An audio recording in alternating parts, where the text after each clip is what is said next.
Let me start by asking you something. How many times have you told yourself, I'll do it tomorrow? How often have you convinced yourself that the stars aren't aligned, that the moment isn't quite right?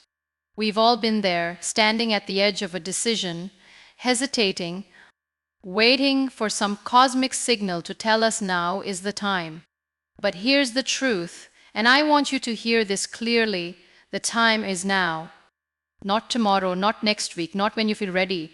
The urgency of action is not just a call, it's a demand that life places on each of us every single day. The world doesn't pause for your hesitation, and opportunities don't wait for perfect conditions. Think about the nature of time itself. Philosophers like Heidegger have reminded us that our existence is finite, that our being is defined by its temporality, plurality. Every moment we let slip by is a moment we cannot reclaim. Psychologically, we're wired to seek comfort, to avoid the discomfort of change or risk. But that instinct, while natural, is also our greatest barrier. When we delay, we're not just postponing action, we're surrendering control to inertia. We're letting the weight of indecision anchor us to a version of ourselves we've outgrown. The urgency of action is about breaking free from that anchor, about recognizing that the present is the only space where transformation can begin. Let's be real for a moment. Life is messy, it's unpredictable. You might be thinking, but what if I fail? What if I'm not ready? Those questions are valid, but they're also traps. The mind loves to construct narratives that justify inaction, stories about how the economy isn't right, or you don't have enough experience, or the world isn't fair. And yes, the world can be unfair. Systems are flawed, circumstances are uneven, and not everyone starts from the same place. But here's where the psychological depth comes in. Waiting for fairness, for perfection, is a choice to remain static. It's a choice to let external conditions dictate your internal resolve. The time is now, because the act of moving forward, even imperfectly, is how you reclaim agency over your life. Consider the alternative. What happens when we wait? Opportunities pass, problems fester, the gap between who you are and who you could be widens. Psychologically, this creates what Carl Jung called a shadow, the unlived parts of ourselves that haunt us with regret. Every time you say, I'll do it later, you're adding to that shadow, feeding it with missed chances and unfulfilled potential. The urgency of action is about confronting that shadow, about choosing to step into the light of possibility, even when it feels daunting. Philosophically, it's about embracing the existential weight of your choices. Sartre said we are condemned to be free, free to choose, and free to bear the consequences of not choosing. The time is now, because every moment you delay is a moment you choose against your own growth. Now let's ground this in something tangible. Imagine someone who wants to start a business, but they're waiting for the perfect market conditions. Or someone who dreams of writing a book, but they're waiting until they have more time. These are not just practical delays, they're existential ones. They reflect a deeper fear of stepping into the unknown. But here's the thing, the unknown is where growth lives. The unknown is where you discover what you're capable of. The urgency of action isn't about reckless leaps, about calculated courage. It's about recognizing that the present moment, with all its imperfections, is the only moment you truly own. This isn't just about personal goals. The urgency of action applies to the collective, too. Look at the world around us. Climate crises, social inequalities, technological disruptions. These challenges don't wait for convenient timing. They demand that we act now, that we bring our collective will to bear on the problems at hand. As individuals, we might feel small in the face of such issues, but every movement starts with one person deciding that now is the moment to act. That's how change happens, through the accumulation of individual choices to stop waiting and start doing. So, what does this mean for you sitting here listening to these words? It means you have a choice. You can let the weight of excuses keep you tethered, or you can decide that this moment, this very second, is where your story shifts. And the time is now because the alternative is a life half lived, a potential half realized. Don't let the fear of imperfection rob you of your power to create, to grow, to change. The clock is ticking and it's not slowing down. Step into this moment, own it, and let it be the beginning of something extraordinary. The time is now because a life delayed is a life denied. Act today or forever wonder what could have been. Let's talk about the excuses we make, the barriers we build in our minds that keep us from acting. You know what I'm talking about, those moments when you're on the verge of doing something bold, something meaningful, but a voice creeps in whispering, "You're not ready," or "You don't have enough," or "What if you fail?" These are the psychological walls we construct, and they feel so real, so insurmountable. But here's the truth, those barriers are not as solid as they seem. They're shadows cast by fear, doubt, and the human tendency to cling to comfort. Overcoming them isn't just about willpower, it's about understanding why they exist and how to dismantle them piece by piece with intention and clarity. Let's start with fear, because it's the root of so many excuses. Psychologically, fear is a survival mechanism wired into us to avoid danger. But in the modern world, that same instinct can paralyze us when we face the unknown, whether it's starting a new venture, speaking up for change, or even pursuing a personal dream. Philosophically, fear is a signal that you're standing at the edge of growth. Kierkegaard described anxiety as the dizziness of freedom, the overwhelming awareness of our own potential. When you feel that fear, it's not a sign to retreat, it's a sign you're on the cusp of something transformative. The first step to overcoming fear is to name it, call it out. Say to yourself, "This is fear talking, not truth." By naming it, you strip it of its power and reclaim your ability to choose. Then there's doubt, the nagging belief that you're not enough, not smart enough, not experienced enough, not connected enough. Doubt thrives in comparison, in the stories we tell ourselves about where we should be. But let's flip that narrative. What if your starting point, with all its imperfections, is exactly where you're meant to begin? The Stoics, like Marcus Aurelius, remind us to focus only on what's within our control. You can't control your past, your resources, or how others perceive you, but you can control your next step. Doubt dissolves when you shift your focus from the gap between where you are and where you want to be to the small, actionable steps you can take today. Write one page, make one call, take one risk. Those steps aren't just progress, they're proof that you're enough right now. Lack of resources is another excuse we lean into: time, money, support. And yes, these are real constraints. I'm not here to pretend they're not. But let's be honest, how often do we use not enough as a shield to avoid starting? The reality is, no one ever feels fully prepared. The most successful people, whether entrepreneurs, activists, or artists, start with what they have, where they are. They seek out mentors, barter skills, or carve out 5 minutes a day to work toward their goal. Psychologically, this is about shifting from a scarcity mindset to one of resourcefulness. Philosophically, it's about embracing the idea that meaning is created through action, not through waiting for ideal conditions. As Nietzsche said, that which does not kill us makes us stronger. Every constraint you face is an opportunity to grow more resilient, more creative, more determined. So, how do you overcome these barriers? Start by setting a clear intention. What's one thing you can do today, no matter how small, to move forward? Break your goal into pieces so tiny they feel almost trivial. If you want to write a book, write one sentence. If you want to change careers, research one job listing. These micro actions build momentum, and momentum rewires your brain to see possibility instead of obstacles. Surround yourself with people who lift you up, who challenge your excuses rather than reinforce them. And most importantly, be kind to yourself. Overcoming barriers isn't about perfection, it's about persistence.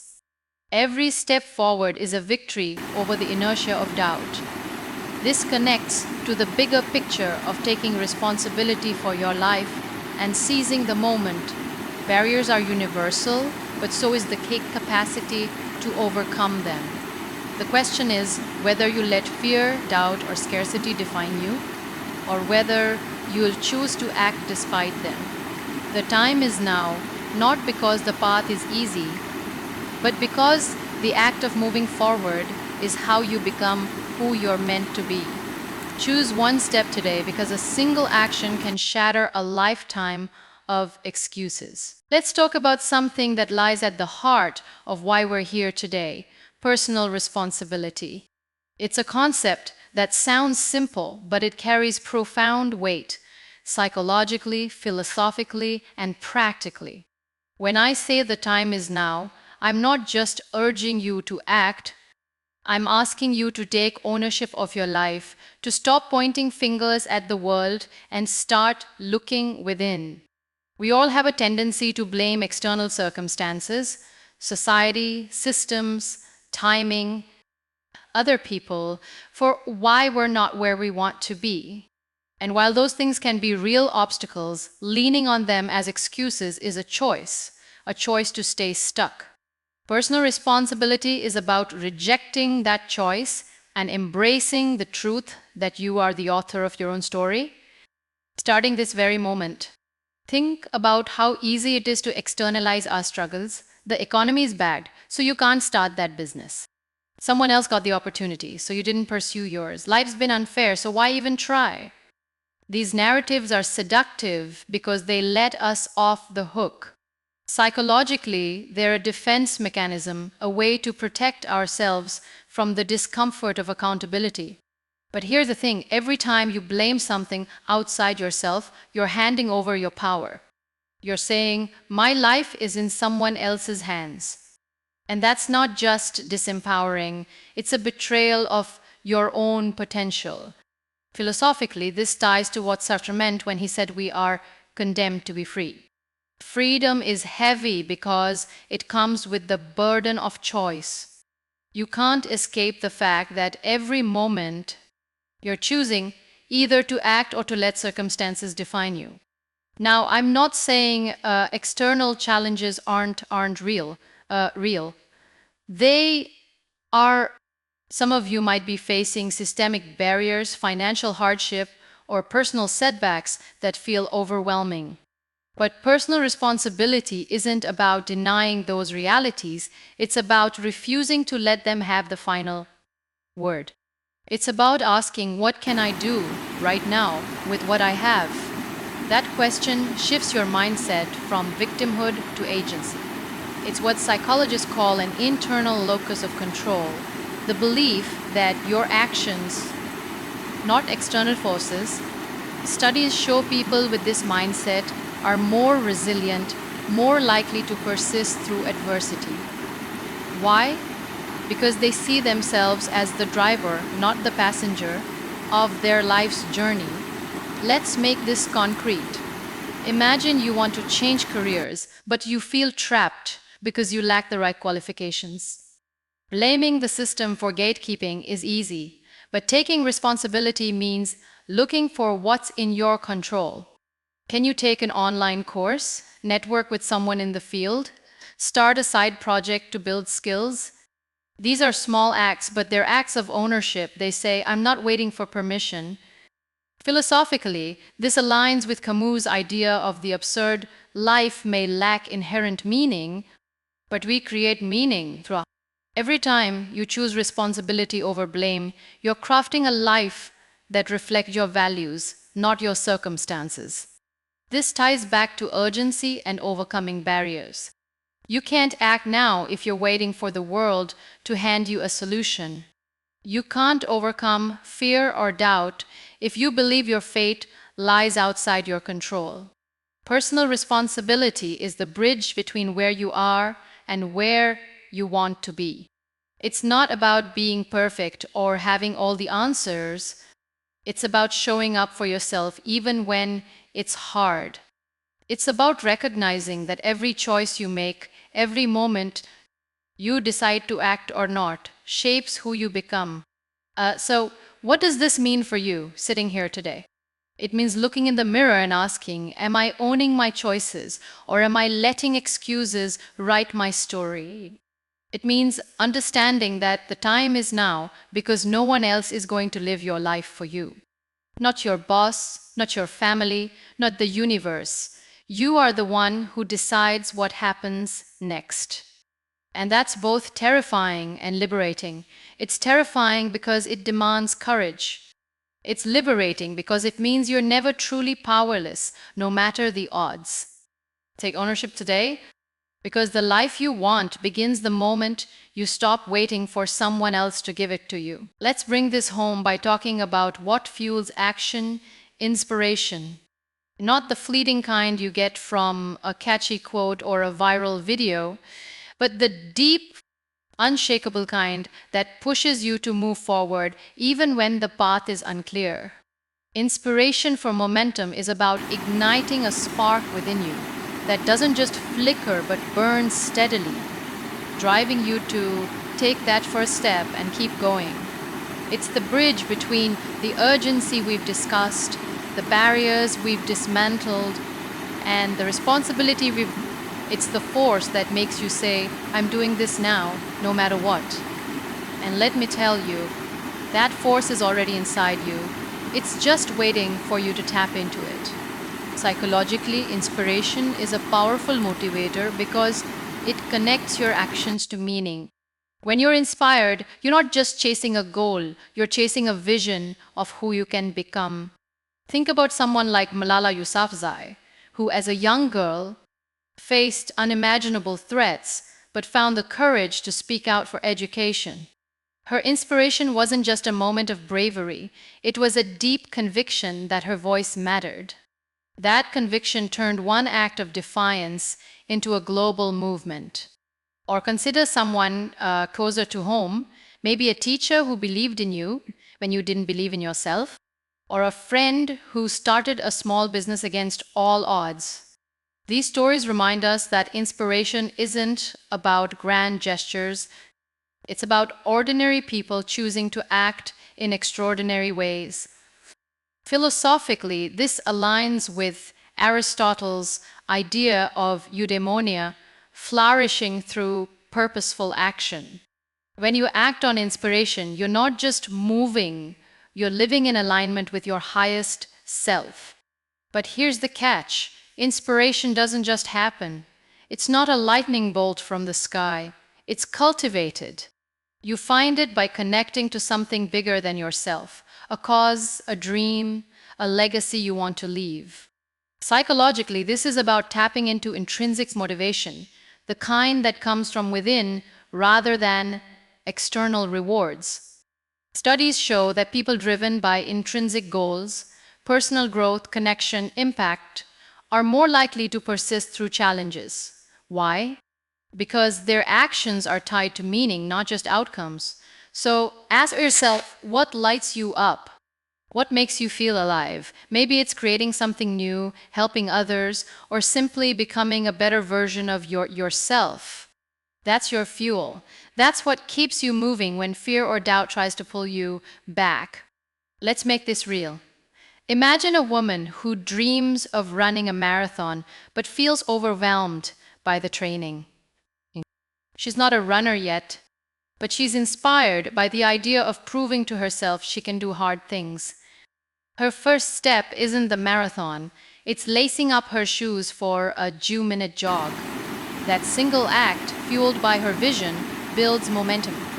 Or think about a student who wants to advocate for change in their community but feels their voice is too small.